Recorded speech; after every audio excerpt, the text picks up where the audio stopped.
an interesting question came in, and the question is, did Jesus have a wife?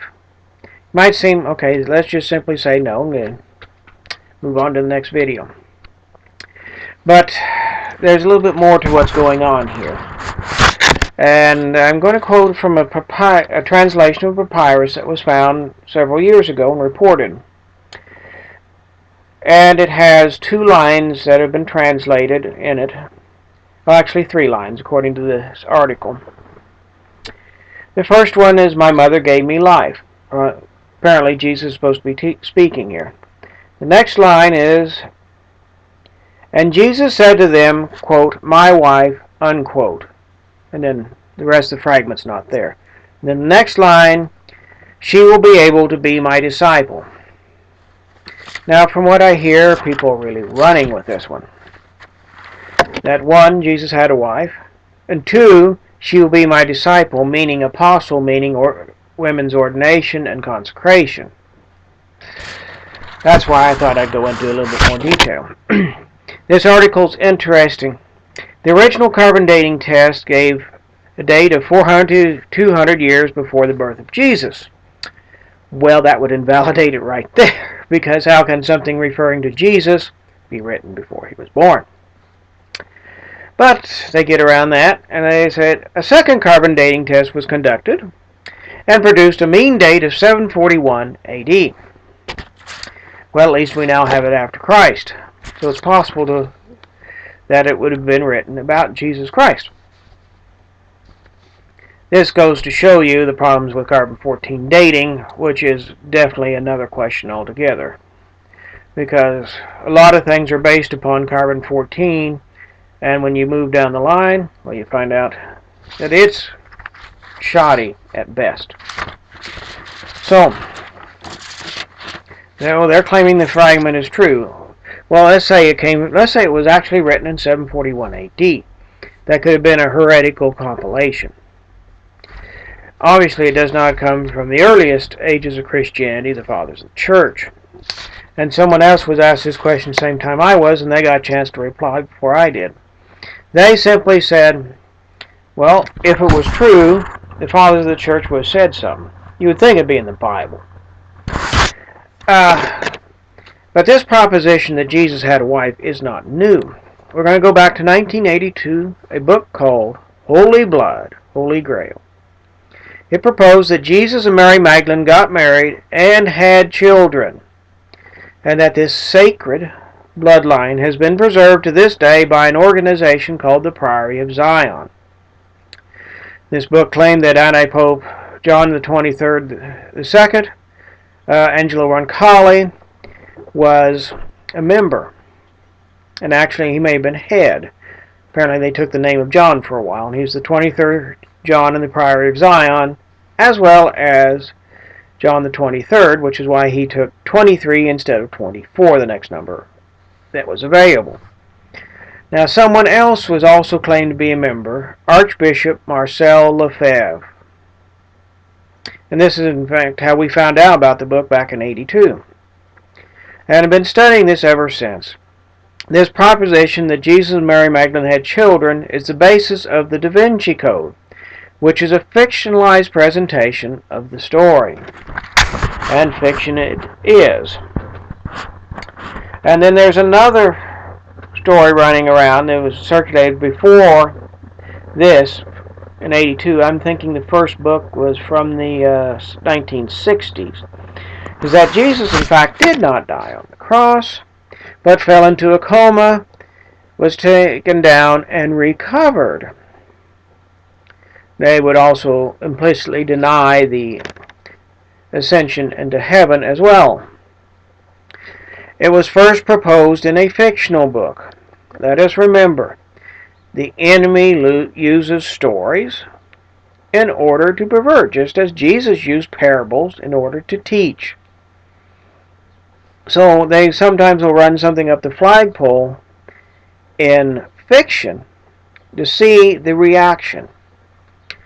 Well, this book, I think, made the bestseller list. I have read it, and there have been other books fictional on the subject, going one way or another, and sometimes the conclusion is, that's true, Another one that I read, I recall at the end, after this really fascinating story, they tell you what exactly happened and prove that Jesus did die on the cross. Or at least this story had nothing to do with it. So, let us return to Jesus having a wife. The fathers would have reported it. Now, why are these ideas coming up now? To deny that the fathers of the church would have reported on Jesus having a wife, or even the apostles, is to accept the modernist idea that religion evolves, and the proposition that the apostles and fathers of the church buried some things, and that these facts are just now being brought to light by historical criticism and supposedly the finding of new evidence, such as this little piece of papyrus, which dates from anywhere from 400 years before Christ to 741 years afterwards. That is 1,141 year time range when it could have been written. I wonder if any of my things would date that far. In any case, these stories are put out to tantalize and confuse.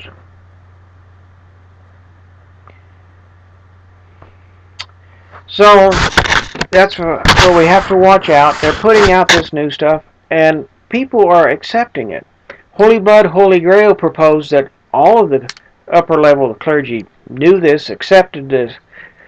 Jesus and Mary Magdalene got married, the whole 9 yards, and they just sat on it. They just didn't tell the people in the pews because they didn't figure it'd sell.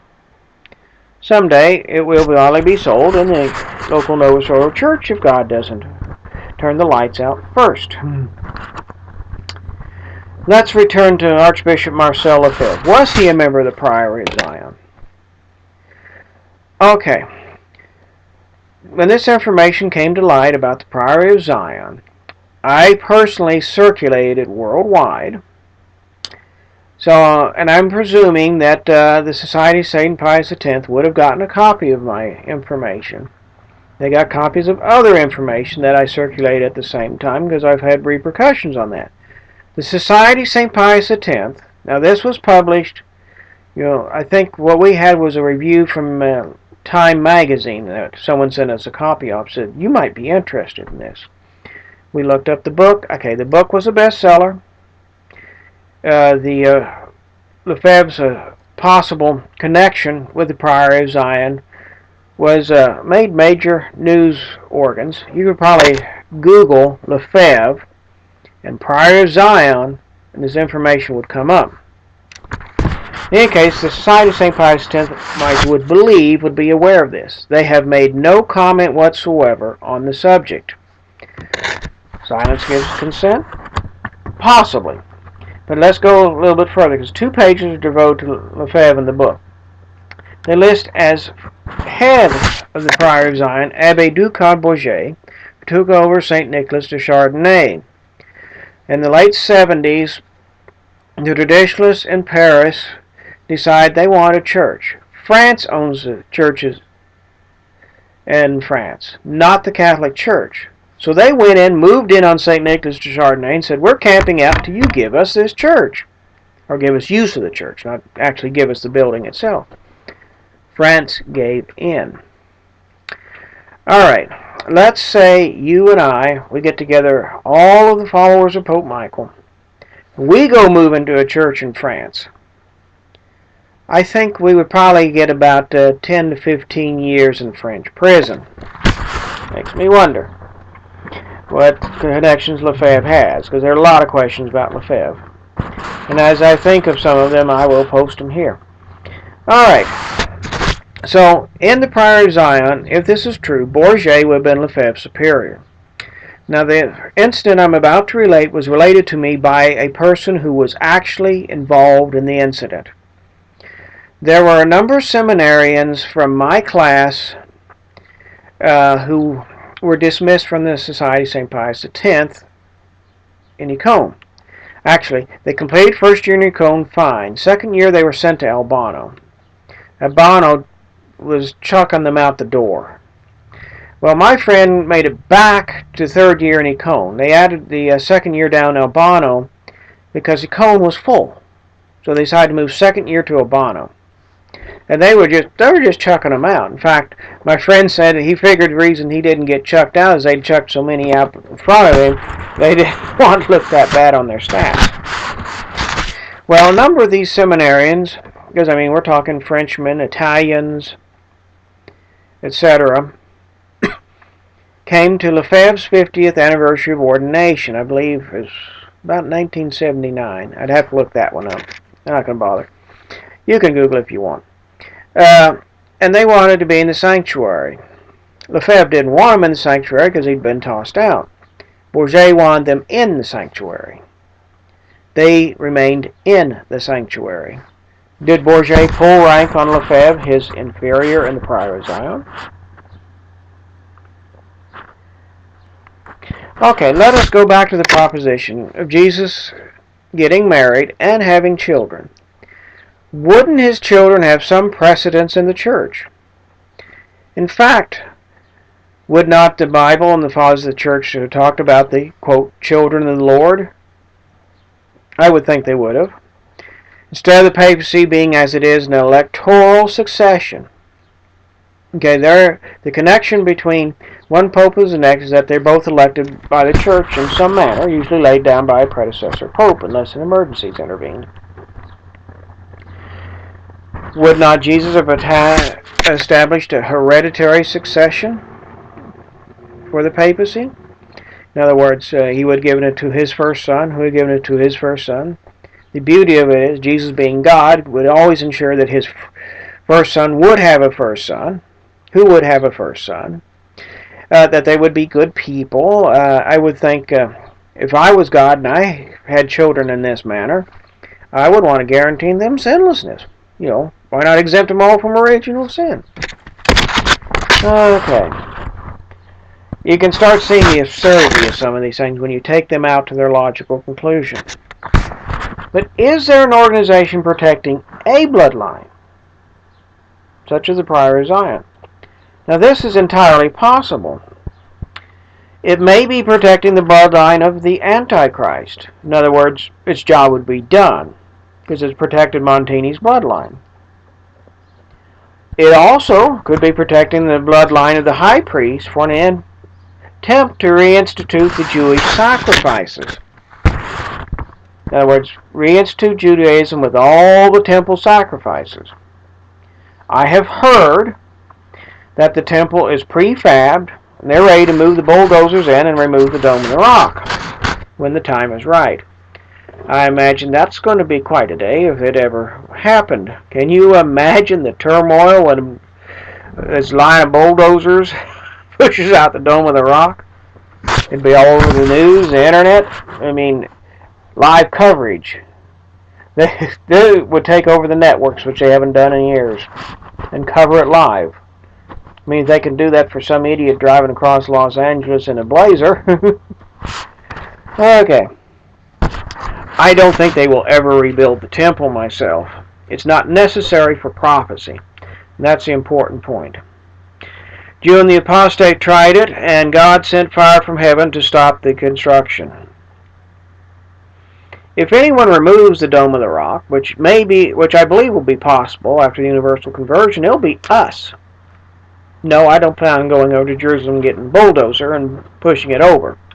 God will tell us when the time is right. We would replace it with a basilica, and the Pope might very well reign from there because Rome has been destroyed. In reading prophecy, it appears that Rome gets destroyed at this time.